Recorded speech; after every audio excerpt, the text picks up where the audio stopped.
Let's do it.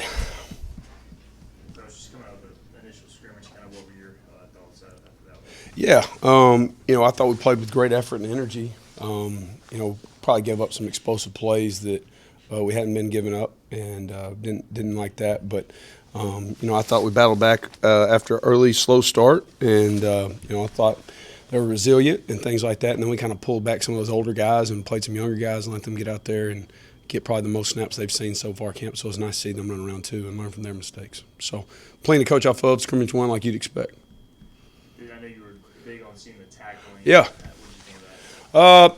We can still, like Coach Harrell says, you always think you can improve on it. You know what I mean? Especially I want to see us tackle better in space. You know what I mean? You got some of those young DBs out there, and just seeing them get off blocks and tackle in space. I thought we missed some of those early, especially before we kind of settled in and started making those plays.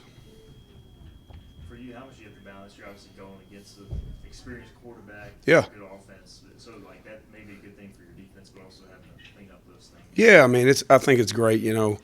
Caden does such a good job. It's so different. You see from him not going through the spring. Don't get me wrong, those guys were solid too, those other quarterbacks. But, there were some windows there that never got taken advantage of. You know what I mean? He just anticipates throws so well, and he runs the offense so well. It seems like they're moving so much faster with him out there. That's what I told JDB this morning. You're not doing anything new necessarily, but it's just like when Caden's out there, those guys get lined up quicker, and I'm sure that has to do with leadership and all those other things.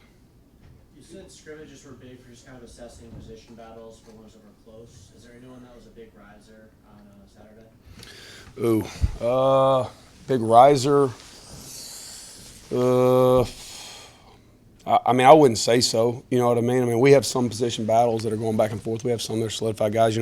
This time of year, it's a cliche, but, you got three processes you're going through in fall camp. It says, first thing is you're trying to figure out who's on the bus, right? Okay, and then you got to figure out what the right seats are for them to sit in, right? And then you got to figure out the direction that bus is going, right? So I think we know who's on the bus right now. Okay, I think right now we're still figuring out, like you're saying, who's sitting in what seat, whether that be a 1 or a 2 or at this position or that position. And then once we solidify that, then you determine, okay, schematically, what fits these guys best, right? Like I said in the spring, we got to have a big enough menu that fits our guys depending on who's in the game. Your defense changes year to year. You might have a strength in this room one year and a strength in that one the next year. So probably looking to solidify that this week, what you're asking about, and then we can move forward to what we want to hang our hat on. Can you update the defensive line? Who's doing well, that kind of thing? Yeah, Raheem and JD doing great on the edge out there. You know what I mean? And Zion has been very consistent at nose guard. He's a big guy, and sometimes got to push him through some of those hotter days. But him and Zay inside, have been really solidifying. As probably the two of the stronger guys. And then Justin Benton, he gets better every day. The transfer, and he. I'm really excited about him, and he's a little different than those two. He's a little dynamic, got some good pass rush moves and things like that. So those probably be the top three that stand out to me right now. How's Julian Davis doing going from inside previously in previous years to outside? I think he's playing faster. You know what I mean? He's so athletic. He's one of the biggest, I'd say, freaks on the team. You know what I mean? Just from a size to speed ratio. So just when he can just let it loose and just go, as opposed to playing linebacker where, you're at linebacker, you're getting guys lined up. There's a lot of communication. Not that he couldn't handle it. He was good at it, but you just never saw him playing with the speed that he has that you see in these workouts and things like that. And now that, man, you see him playing at a different speed. He's got a big-time motor. He plays really hard. He can rush the passer naturally. He goes down there. He's never even done it before, and he's winning rushing the passer, just because he's a natural athlete. So really excited about Julian. And I think there can be a bunch of other roles that we can build around him where he plays, even if he's not the starter with Raheem, you could see him play just as many snaps. I was going to ask this. It feels like y'all have a decent amount of pass rushers, so not to give away your secrets, but can you envision different packages where those guys are on the field? Yeah, I do think we can rush the passer. I've made it very known to them that I think they can rush the passer and that we're gonna cut them loose. You know what I mean? I think we just got to be detailed in how we rotate guys in, or like you're saying, have packages where we got the right guys on the field at the same time. That's our job. I think that's something we can hang our hat on, is just cutting those guys loose. I don't always think we've got to create pressure by just bringing everybody, because we got some dudes who can line up and win.